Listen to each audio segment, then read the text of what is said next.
The letter arrived on a Wednesday, which Nora Flint always thought was an unlucky day for letters.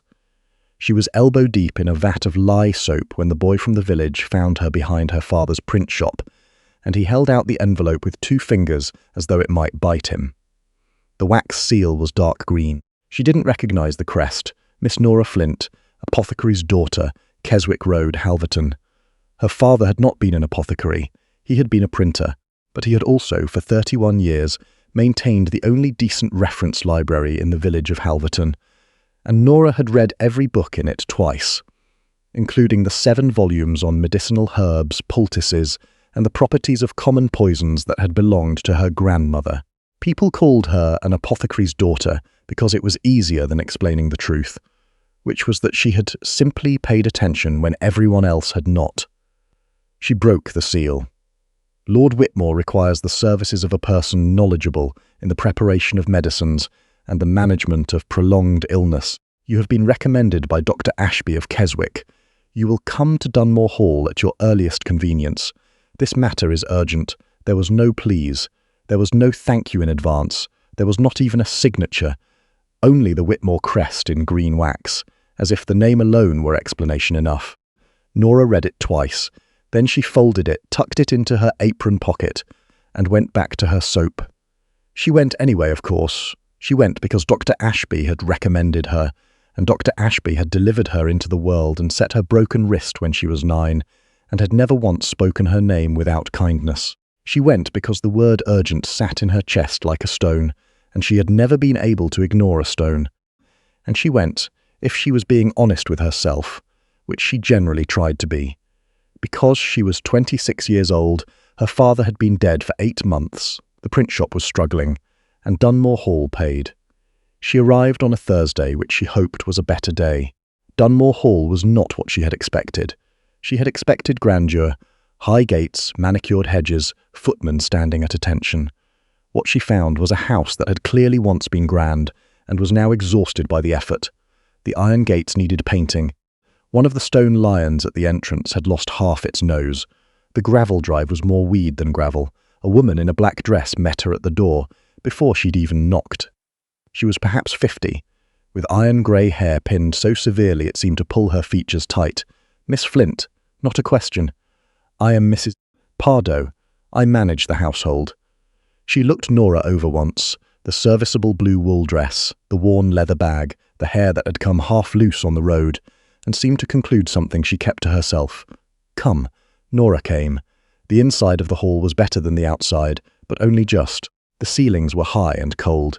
The carpets were fine but thin in the centres, worn down by years of feet that no longer walked these corridors. There were paintings of men with the same jaw, darker and darker as you went further back in time, as though the Whitmore family had been slowly losing something generation by generation.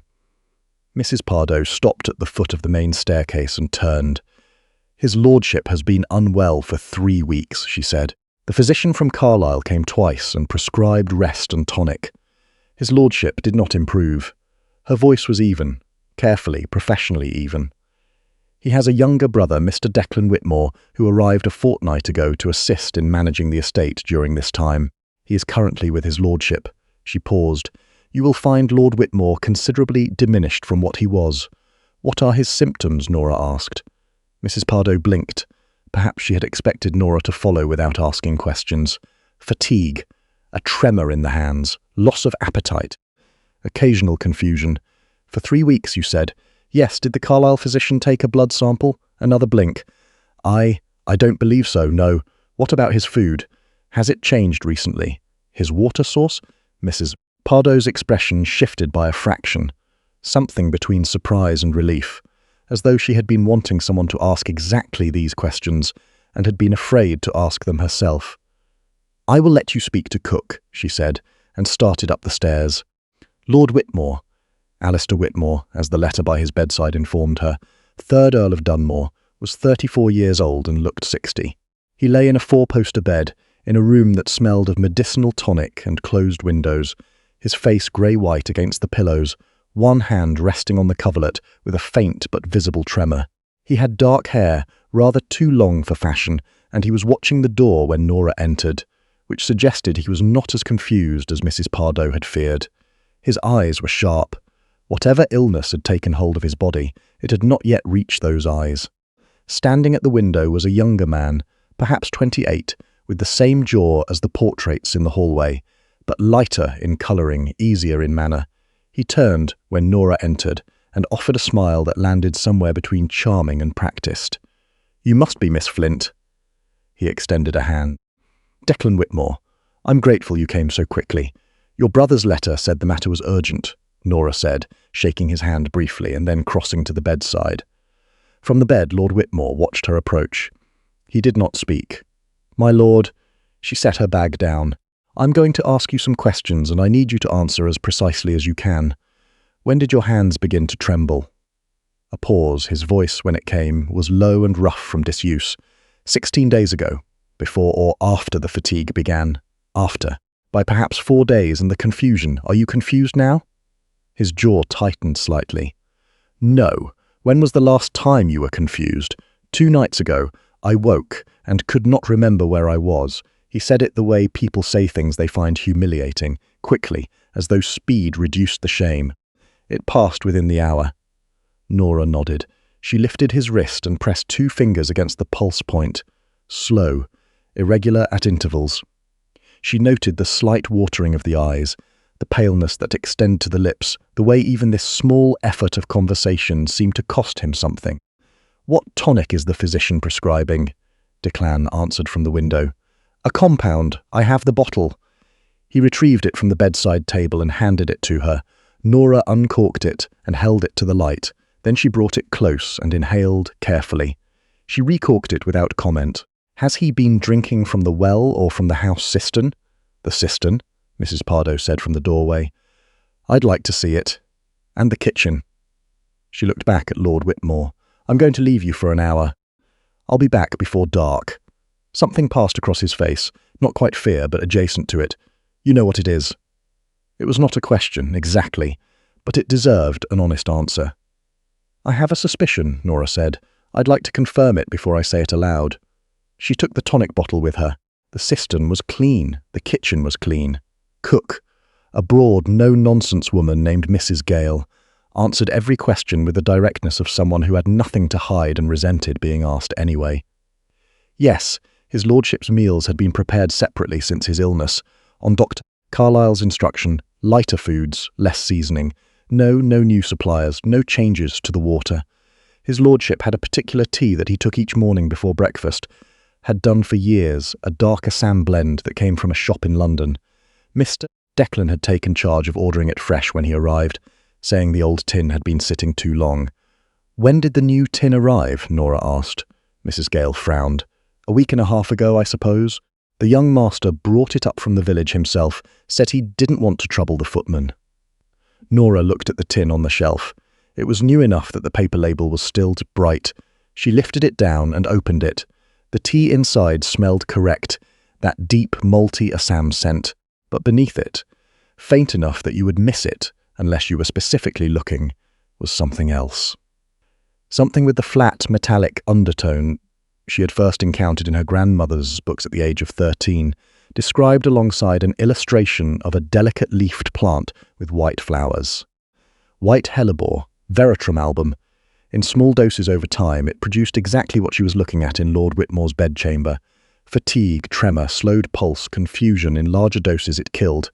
Nora set the tin down very carefully. She stood in Mrs.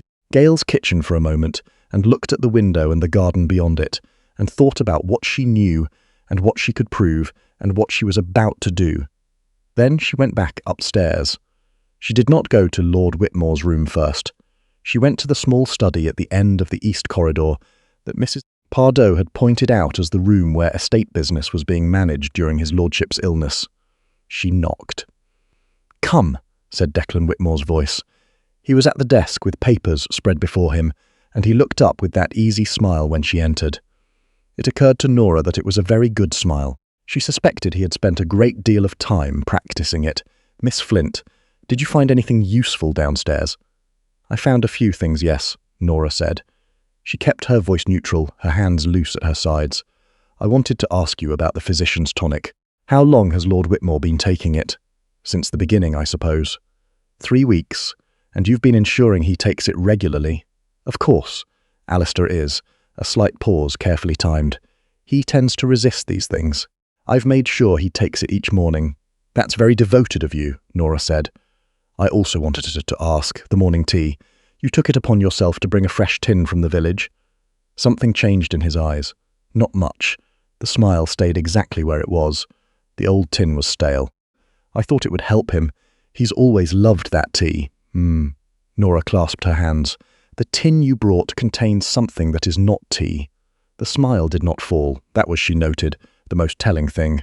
A person who was innocent would have dropped the smile immediately, would have gone pale, would have said, "What do you mean, not tea?" Declan Whitmore looked at her for a half-second, and then he said, "I'm not sure I know what you're referring to."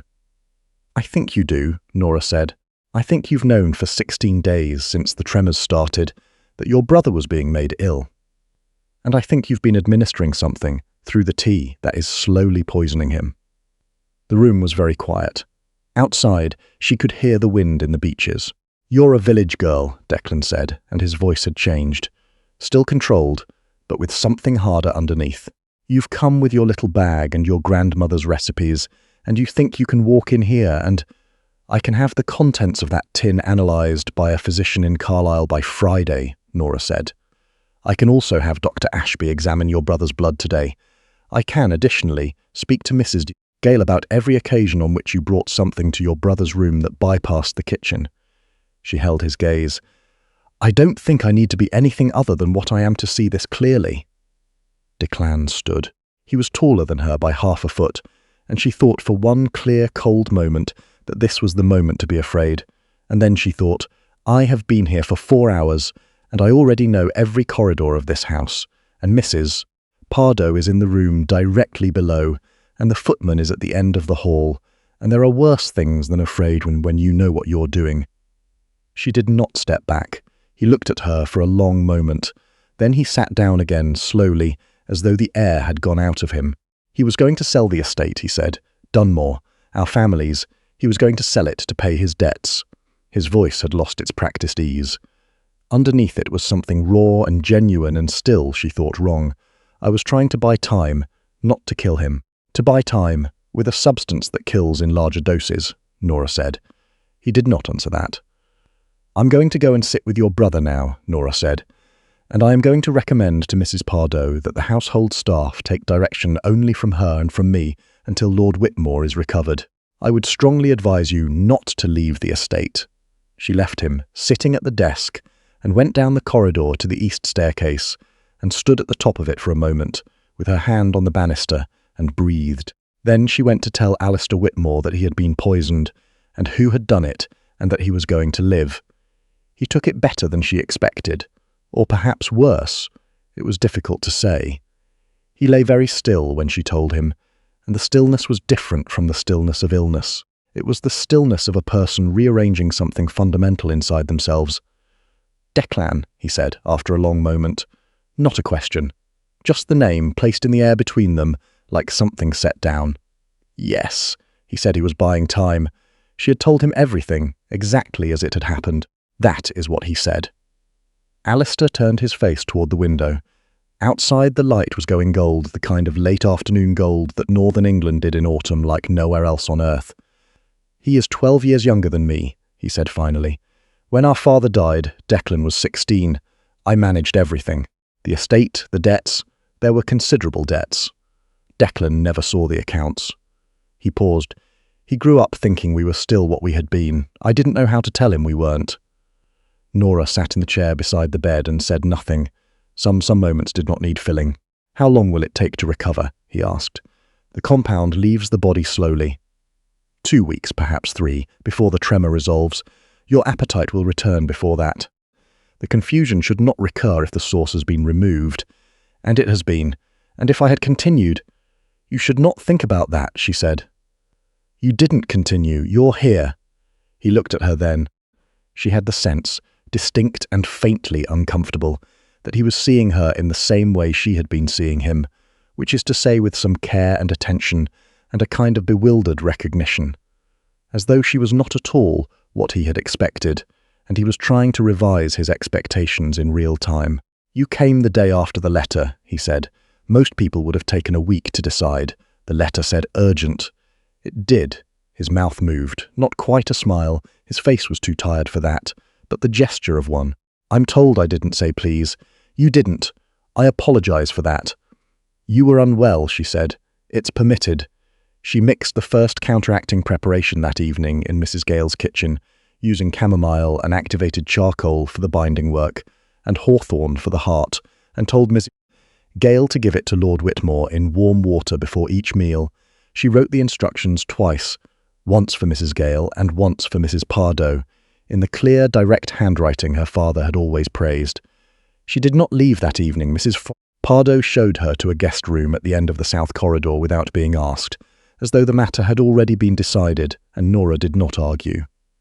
She sat at the small writing table before she slept and wrote to Dr. Ashby, explaining what she had found and what she required from him by way of official documentation, and she was precise about every detail because precision was the only protection she had. The magistrate came from Keswick on the following Monday.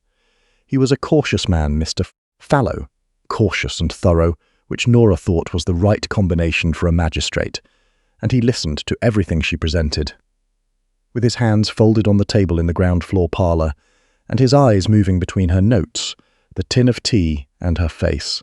"The tonic bottle also contained a trace quantity," she said. "Less than the tea. I believe the tea was the primary vehicle and the tonic secondary, perhaps to mask the effects or to ensure consistency." She set both items in front of him. "I have Dr. Ashby's written analysis of both." Mr. Fallow studied the letter from Dr. Ashby. "And Mr. Declan Whitmore has not attempted to leave?" "No," she paused. "He is still in the East Study for the most part. I believe he understands that there is nowhere to go." There was a silence. Mr. Fallow set the letter down. "Miss Flint," he said carefully, "I want to be certain I understand the sequence. You arrived on Thursday.